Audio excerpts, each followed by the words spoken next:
Jesus new creation ministries ద్వారా ఈ రీతిగా ప్రతిరోజు అనుదిన ఆహారమును మీతో పంచుకోవడానికి దేవుడిస్తున్నటువంటి కృపను బట్టి దేవునికి ఎనలేని కృతజ్ఞతలు. దేవుడు మరి యొక్క శ్రేష్టమైన దినమును ఆయన మనకి దయచేస్తున్నారు కాబట్టి ఆయనకు మనము ఎనలేని కృతజ్ఞతలు తెలుపబద్ధులమై ఉన్నాం. కీర్తనల గ్రంథము 1వ అధ్యాయము 1-2 వచనాలు.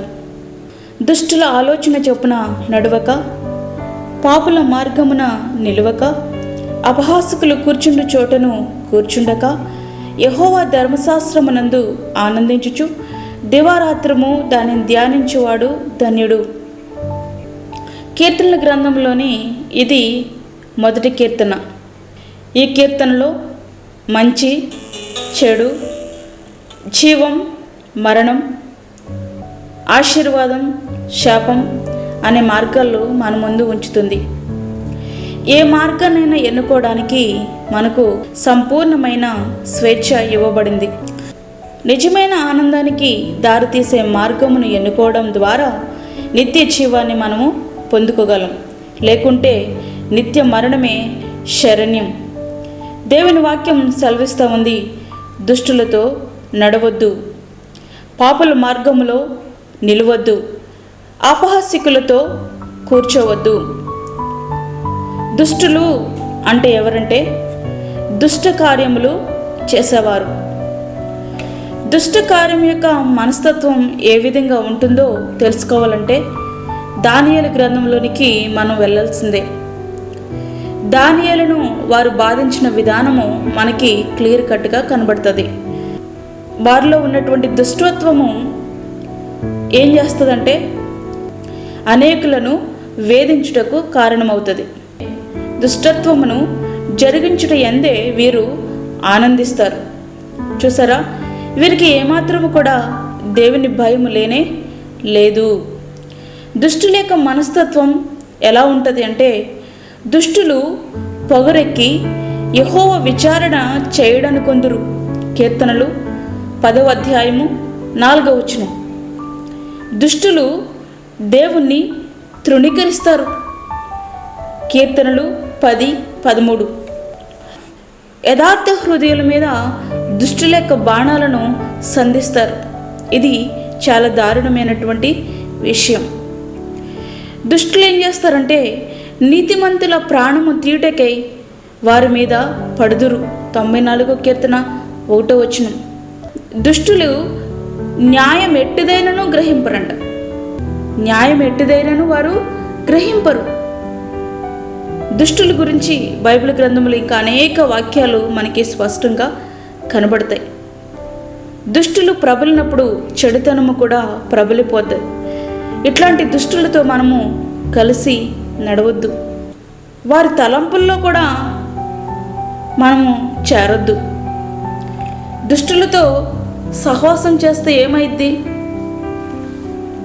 6 నెలలు సహవాసం చేస్తే వీరు వారవుతారట, వారు వీరవుతారట. నీవు అనొచ్చు, నేనే వారిని మార్చేస్తానులే అని నువ్వు అనుకోవచ్చు. అట్లా చెప్పిన వారిలో ఎందరో మారిపోయారు తప్ప మార్చలేకపోయారు. కారణం చెడు యొక్క ప్రభావం అంతటి బలమైనది. అందుకే కొరింథీ 15:33 ఏముంటుందంటే దుష్ట సాంగత్యము మంచి నడవడిని చెరుపును. మరి దుష్టుల యొక్క అంతము ఎట్లా ఉంటుంది అంటే యెషయా గ్రంథము 3వ అధ్యాయం 11వ వచనంలో దుష్టులకు శ్రమ, వారి క్రియల ఫలము వారికి కలుగును. యెషయా గ్రంథము 48:22లో దుష్టులకు నెమ్మది ఉండదని యెహోవా సెలవిచ్చుచున్నాడు. వీరేం చేస్తారంట? రాజ్య సంబంధులు వెలుపటి చీకట్లోనికి త్రోయబడతారు. అక్కడ ఏడ్పును పండ్లు కొరుకుటయు ఉండును.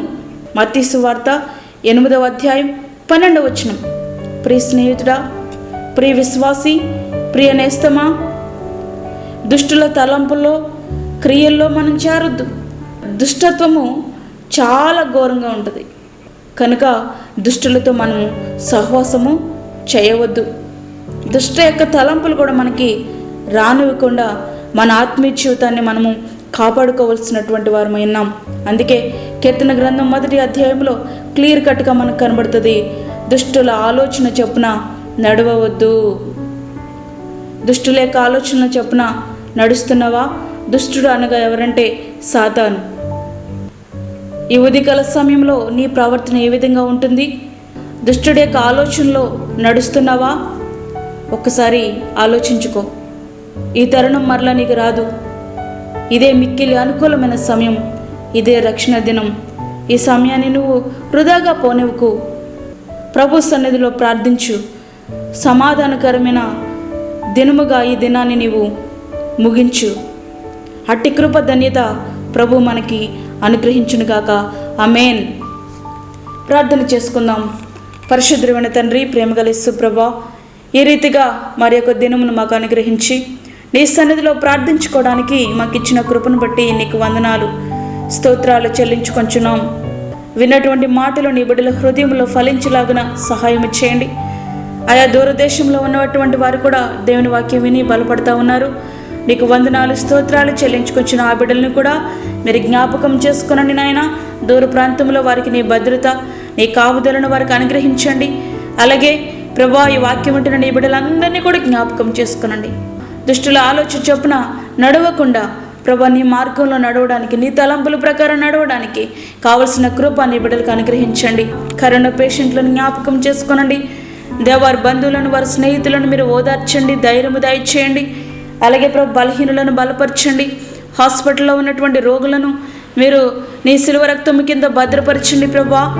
చంటి బిడ్డలను జ్ఞాపకం చేసుకునండి, వృద్ధులను జ్ఞాపకం చేసుకునండి, బలహీనులను మీరు బలపరచండి. యేసయ్యానికి స్తోత్రం. గర్భిణీ స్త్రీలను మీరు జ్ఞాపకం చేసుకునండి ప్రభా. వారందరికీ నీ భద్రతను అనుగ్రహించండి, నీ తోడు దయచేయండి. నీ యొక్క ఆశీర్వాదం, నీ యొక్క దీవెన వారి కుటుంబాలలో మీరు అనుగ్రహించండి. శాంతి, సమాధానము నీ బిడ్డలు పొందుకునేలాగన మీరు ఆయత్తపరిచి బలపరచమని యేసు పరిశుద్ధ నామమున అడిగి వేడుకుంటున్నాము తండ్రి. ఆమేన్. ఈ యొక్క వర్తమానములు మీ ఫ్రెండ్స్కి, మీ బంధువులకు షేర్ చేయండి. దేవుని సేవలో మీరు కూడా పాలిభాగస్తులు కండి. అలాగే మీ ప్రార్థన అవసరతలు కూడా మాకు తెలియచేయండి. తెలియజేయవలసినటువంటి ఫోన్ నంబర్ సబ్స్క్రైబ్ చేయండి, షేర్ చేయండి, లైక్ చేయండి. దేవుడు మిమ్మల్ని దీవించునుగాక. ఆమేన్.